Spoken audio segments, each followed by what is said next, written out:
மூங்கில் அதிகமாக இருந்ததுன்னா அந்த காட்டில் யானைகள் அதிகமாக வாழுங்க. ஆமாங்க. ஓ, அதில் தான் இருக்குங்க. ட்ரையாக இருக்கும்போது மூங்கில் காடுக்குள்ளே பார்த்து தான் யானை இருக்குதோ இல்லையா, ராஜநாகம் பாம்பு இருக்குது. அது எதுனாலங்க? அது ஃபுட்டு?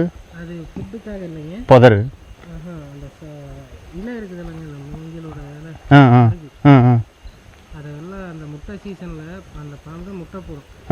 மற்றதெல்லாம் முட்டையை உள்ளே வச்சுட்டு குட்டி மட்டும்தான் வெளியே வரும்.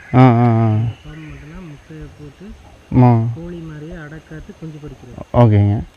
அதனால் அந்த முட்டையை அடக்காக்குறதுக்காக இந்த சருகையெல்லாம் ஒன்றா கூட்டி அதுக்குள்ளே முட்டை போட்டு படுத்துருக்கோம். பெண் பாம்பு. ஓகே. ஆண் பாம்பு பார்த்தீங்கன்னா அதை விட்டு ஒரு 10 மீட்டர் சுற்றளவுலேயே தான் நடக்கும். இப்போ இந்த முகத்தூரில் பாம்பு முட்டை போட்டுருந்துச்சுன்னா அந்த முகத்தூரில் ஆண் பாம்பு இருக்குது. ஓகேங்க. மோஸ்ட்லி பார்த்தீங்கன்னா மேலே ஹைட்டில் படுத்துருக்கோம், இல்லைன்னா கீழே இப்படி நடக்கும். நம்ம போனாலே எச்சரிக்கை, அந்த இடத்துக்கு போனாலே ஒரு சீர்மலை பாம்பு சவுண்டு வருங்க, சவுண்டு கொடுக்கும். அப்போ நம்ம அங்கே போகக்கூடாது. அது மீறி நம்ம போயிட்டோம் ஆபத்து. நீங்கள் எவ்வளோ ஓடுறீங்களோ அவ்வளோ வேகமாக வரும், முன்னாடியே வரும். ஓ, துரத்திட்டு வருங்களா? வரும். துரத்துறதுலேயே அந்த ஒரு பாம்பு தான் ஸ்பீடாக துரத்தும். ஓ.